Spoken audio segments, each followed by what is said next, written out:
guys, I'm Laura Vitale, and on this episode of Laura in the Kitchen, I want to show you how to make a really easy but delicious pear cardamom cake. Now, I wanted to share this recipe because it's a bit of a different twist on like an apple cake, apple coffee cake, because traditionally, I mean, I don't know about you, but I know that for me personally, apples and cinnamon are kind of like, they're kings in our household throughout the fall and winter baking. But I wanted to do something incorporating pears because they really are an unsung hero in the produce department this time of year.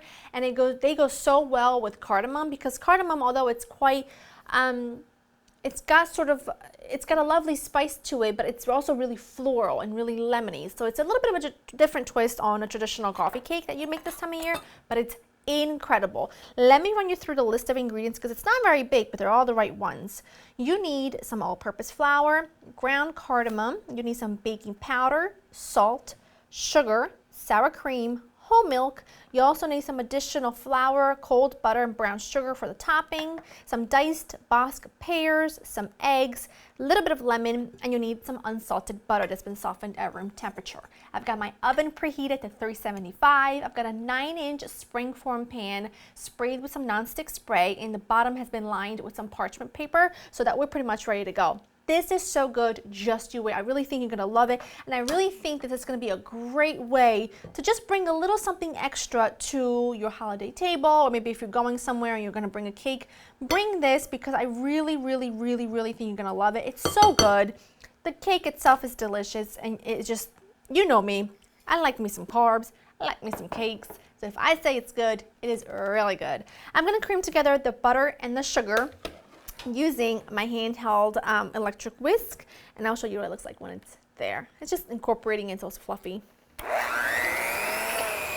Just gonna add the eggs and get those mixed in as well.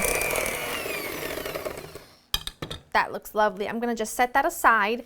Make sure that as you're whisking, even if you're using a handheld, a standing mixer, that you just scrape the sides of the bowl occasionally just to mix anything that's stuck. I'm gonna add some vanilla. Whenever you have really good homemade vanilla or any good vanilla extract with a lot of beans in it, make sure you give it a nice shake because the beans tend to settle at the very bottom, and I want good vanilla. This is my homemade vanilla extract that I just don't think you can beat it. And I'm also gonna add some lemon zest. Now, like I said, cardamom, it's got a lovely spice note to it, very much like a cinnamon spice. I don't mean spice as it's spicy, but it's really also light and quite lemony, so it goes so well with some lemon zest. Oh, it's phenomenal. So I'm gonna add the zest, a little more than a half of a lemon because I like it really lemony, so I might go in with almost a full zest of a full lemon, but you can start at a half a lemon if you don't like it as lemony, but I do, so I'm going to. Now, before I get all of my dry ingredients mixed up, I'm just going to take a little bit of my dry ingredients. I'm going to add them to my pears, just to toss them around, because what that does when you coat the pears in the flour, it helps them kind of disperse throughout the batter evenly rather than them just sinking to the bottom. Now I'm going to add, I did this really easy. I don't do any alternative methods or, you know, a little here, a little there. I just add the sour cream, which makes for the best coffee cake, and some milk. I'm just going to mix this together. Now you're going to add your flour. You're going to mix that in. Make sure that you don't get a facial full of flour. So just carefully. That looks great. I'm just going to add the pears and just fold those in. Make sure you use really good Bosc pears that are ripe because you want that sweetness. Otherwise, they're just going to be really hard and tasteless, and nobody wants that. And side note, my daughter loves pears, like a lot. She can't see them in the fruit bowl, that along with oranges or bananas, because she goes bananas for it. So I think she'll enjoy a little treat of a bite of this cake. Okay, that's perfect. Now, this is a coffee cake. This is not a vanilla cake, so it's going to be a lot denser. So the batter is not going to be as runny, but it is going to be fabulous. Pour that right in there. That looks amazing. All done. Now, I'm gonna make a little streusel-y, sugary topping for it just because I like a little crunch and just because I like a little extra sweetness. So I'm just taking the little bit of flour, brown sugar, and the butter that I had in a small bowl, and I'm just using a pastry cutter to kind of blend them all together. I'm just trying to cut the butter into my dry ingredients, really. And that's gonna create a really lovely, almost like a crust on top of this cake. It's really delish. Just gonna take that and sprinkle it all over the top. Perfect. This is gonna go into my preheated oven at 375 for about 45 minutes or so, or until the cake is fully cooked. And then we're gonna let it cool completely, and then we slice and serve.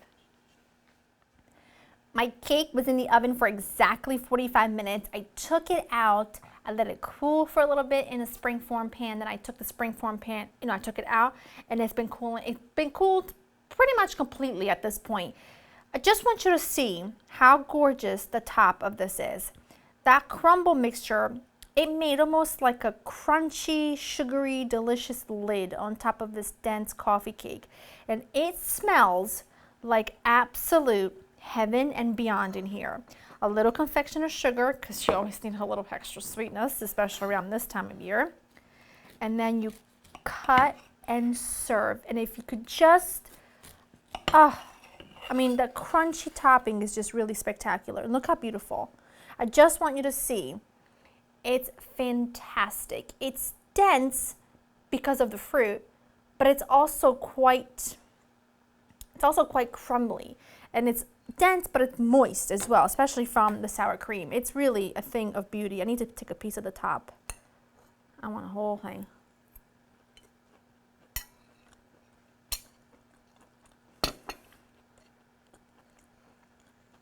It's hard to even describe how good it is, but it is phenomenal. It's light yet aromatic. The fruit is perfect. The crunchy lid on the top. It's one for the record books. I'm telling you, give apples a backseat just for the weekend and make this pear cardamom cake. If you want a flavor of cardamom to be even stronger, then go ahead and add a little bit more, but I think 1.5 teaspoons is fragrant enough, it's perfect enough. If you want a little less, then 1 teaspoon would just be like a kiss of cardamom, but either way, it's phenomenal. Go to laurainthekitchen.com for the written recipe. Hope you enjoyed spending time with me. I'll see you next time. Bye.